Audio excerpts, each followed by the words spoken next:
इंदौर की एक बेटी ने अपने माता पिता का सर गर्व से ऊंचा कर दिया। मूसाखेड़ी में रहने वाली अंकिता नागर ने अपनी कड़ी मेहनत और परिश्रम के बाद सिविल जज की परीक्षा में पास हुई। वो अब मध्य प्रदेश में जुडिशरी सिस्टम में अपनी सेवाएं देंगी। अंकिता बताती हैं कि वह लगातार 8 से 10 घंटे पढ़ाई करती थी। परिवार में माता पिता सब्जी बेचते हैं। अंकिता भी उनकी समय समय पर मदद करती थी। पिता सुबह 5 बजे उठकर मंडी जाते थे। जब मंडी से सब्जी लेकर आते थे तब अंकिता ठेले पर सब्जी जमाती थी। अंकिता ने भी अपने जीवन में काफ़ी संघर्ष किया है। इसी संघर्ष की बदौलत आखिरकार अंकिता को यह सफलता मिली है। अंकिता की मां बताती हैं कि उन्हें अपने समय में बेहतर एजुकेशन नहीं मिल पाया, लेकिन अपनी बेटी को पढ़ाने का एक सपना जो उन्होंने देखा था वह आज पूरा हुआ है। अंकिता का एक बड़ा भाई और उनसे छोटी बहन भी है। अंकिता ने अपने सपने को पूरा करने के लिए शादी तक नहीं की। अंकिता के दोनों भाई बहनों की शादी हो चुकी है। अंकिता बताती हैं कि मैं निष्पक्ष निडर होकर अब आम जनता की मदद करूंगी और उन्हें न्याय दिलाऊंगी। अंकिता उन बच्चों के लिए भी प्रेरणा है जो कड़ी मेहनत के बाद भी कई बार परिश्रम करते हुए एग्ज़ाम में फेल हो जाते हैं और गलत कदम उठा लेते हैं। अंकिता भी कई बार असफल रही, लेकिन उनके लक्ष्य और आत्मविश्वास ने उन्हें सफल बनाया। एग्जाम क्लियर करके तो बहुत खुशी हो रही है। ऐसा लग रहा है कि मेरा एक सपना सच हो के मेरे सामने आ गया है। इसके लिए पढ़ाई तो मैंने कंटिन्यू करी है, 4 साल से लगी हुई थी मैं। एक दिन भी मतलब मैंने मिस नहीं करा पढ़ाई को लेकर।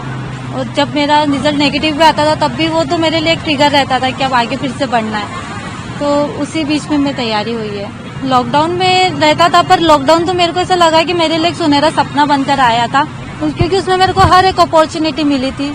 उसी में मेरे को भरपूर टाइम भी मिला, तो मैंने अपनी जितनी भी कमियां थी उनको लॉकडाउन में ही दूर करा। इसके लिए मैंने ऑनलाइन क्लासेस भी ली थी और यूट्यूब से भी पढ़ाई करी है। तो उस टाइम पे तो बहुत अच्छा समय था कि पढ़ने के लिए मैंने अपनी सारी कमी को दूर कर फिर एग्जाम आ गई, तो मतलब अच्छा अटेम्प्ट मिला था मुझे इसमें करने। सर वो एग्जाम फॉर्म भरने के टाइम पे लॉकडाउन था तो इतना हो नहीं पा रहा था मैनेज।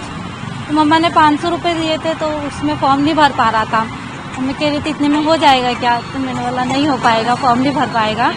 तो फिर मैंने सुबह पैसे मांगे थे तो मम्मी ने बोला कि काम करते अपन शाम तक दुकान लगाते, तो पैसे आएंगे तो तुम ले लेना। तो फिर वो पैसे उन्होंने शाम को दिए, फिर मैं शाम को ही एग्जाम फॉर्म भरने गई थी इसका। बहुत समय तक किया हमने, मतलब क्या है, हम वैसे मेरा हस्बैंड 5 बजे उठ के मंडी चले जाते हैं और इसके बाद मतलब करीबन 8 बजे आते हैं। उसके पहले हम लोग मतलब 7 बजे यहाँ दुकान पर आ जाते हैं कि भाई पैसा तो चाहिए ही ना, फिर अपन पैसा नहीं देगा तो पढ़ किसे पाएगी बच्ची। तो इस वजह से वो भी करती थी, हम भी करते थे।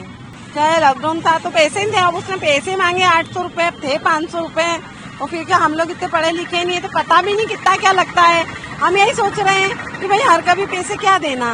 तो उसने बोला तो मैंने कहा ठीक है, फिर करके दिए कहीं से उसको कि हाँ ले लो, आप तो कर लो जो करना है। और क्या, रात सुबह से थोड़ी 2 घंटे यहाँ दुकान पे आ जाती, फिर शाम को घंटे 2 घंटे, फिर उसके बाद में पढ़ाई है। हम लोग खाना वाना खाते थे 10 साढ़े 10 बजे यहाँ से दुकान बंद करके। फिर ये पढ़ाई इसकी चालू रहती थी तो हम बोलते थे बेटा सो जाओ, आप टाइम बहुत हो गया। तो बोले पापा आप सो जाओ, अभी मैं थोड़ी देर और पढ़ के सोऊंगी। फिर हमारी नींद लग जाती, थक तो जाते थे सर, यहाँ पर नींद लग जाती है। क्या मालूम कब तक पढ़ती रहती थी ये। और सुबह उठते तो वापस वही पढ़ाई पे ही ध्यान था सर इसका। आपके कामकाज में भी हाथ बटाते? जी सर, कामकाज में क्या, अब ये जैसे कि अब मैं मंडी गया, मंडी से सामान लेकर आया, दुकान जमा के अब नहाना धोना ये वो रहता है। उसकी मम्मी रहती तो ये दोनों इधर संभला लेते हैं। फिर मैं आ जाता हूँ तो फिर ये लोग जाके फिर ये घर का काम भी करते हैं। मैं तो यही कहूँगा सबसे, और टोटल लोगों से मेरा यही कहना है कि अपनी बेटा और बेटी में कोई फर्क नहीं समझे। पहले की बात तो ये कि बेटा बेटी एक समान है। जैसे मेरी बेटी ने संघर्ष करके यहाँ तक पहुँची है, आपकी बेटी भी संघर्ष करेगी, आप कभी उसका सपोर्ट करोगे तो। अब आप तो सोचोगे यार नहीं हम तो हमारे बेटे को पढ़ाएंगे, बेटी को क्या पढ़ाना, पराया धन है। अरे पराया धन काहे का, वो तो धन तो अपना है ना।